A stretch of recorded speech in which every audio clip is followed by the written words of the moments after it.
I had some defining moments that happened in my life. Some people came into my life that believed in me, even though I didn't believe in myself.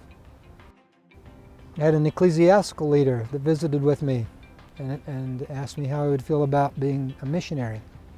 By this time I'm out of high school, I'm 19 years old, and I say, no, I mean, I didn't have any negative feelings about deity, about spiritual things. In fact, I felt like I might have had a spiritual part of me. And I don't know why I agreed to work with that ecclesiastical leader, but I did, and I told him I would try it. I'd go out on a mission. And so I did. I went out and served for 2 years in Kentucky and Tennessee and West Virginia. And while I was there, I had a missionary companion. This was the most defining moment probably of my life up to that point. But he was an older young man, a couple years older than me. He was finished college and he was entering law school. He decided to serve a mission before law school. But somehow we got along. We got along fine until he started asking me, what are you going to do when you go home off your mission? What college are you going to go to? What are you going to do for a living? You know, what career you're pursuing, you know? And he kept badgering me, asking me these questions, and I kept telling him to back off or I'd dodge it. I used my skills to avoid.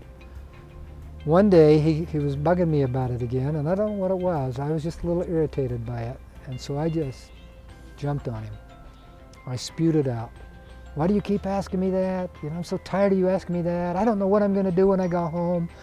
You know, quit asking me that. I'm not going to go to college, and I don't have any idea what I'm going to do. And, you know, anyway, I kind of spewed it all out. All of these things that I was afraid about. I'd be judged, I'd be evaluated, I'd be put down. People would call me stupid. I'd be ostracized even further than what I felt already. And I got all of this stuff out, and I was waiting for this terrible experience, and it didn't happen. This missionary companion of mine just looked at me, and he looked me right in the eyes, and he just said, "I'm sorry." And I was surprised. He seemed genuine. He seemed like he was really sorry that I had experienced those things. And anyway, we kept talking a little bit, and he says, "Jerry, I believe you believe what you told me." And like I say, I'm really sorry you went through that. There's just one thing I don't get. And I said, "What is it that you don't get?" And he said, "You're the best missionary I've ever known. People love you. You love them. You're so good with people. I wished I could be like you."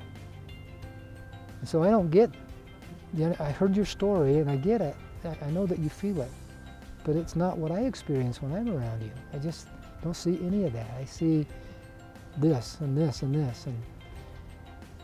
And normally if somebody paid me a compliment, I'd come up with 10 reasons why that compliment wasn't valid. I could talk anybody out of a compliment and come up with all kinds of reasons why I wasn't worthy or good. I couldn't find any validation at all in that. But I couldn't deny it at this point. I don't know what it was. It was like a laser went to my heart, penetrated me, and I could not deny that he felt what he felt, and it was real and genuine for him. And it touched me. It lifted me.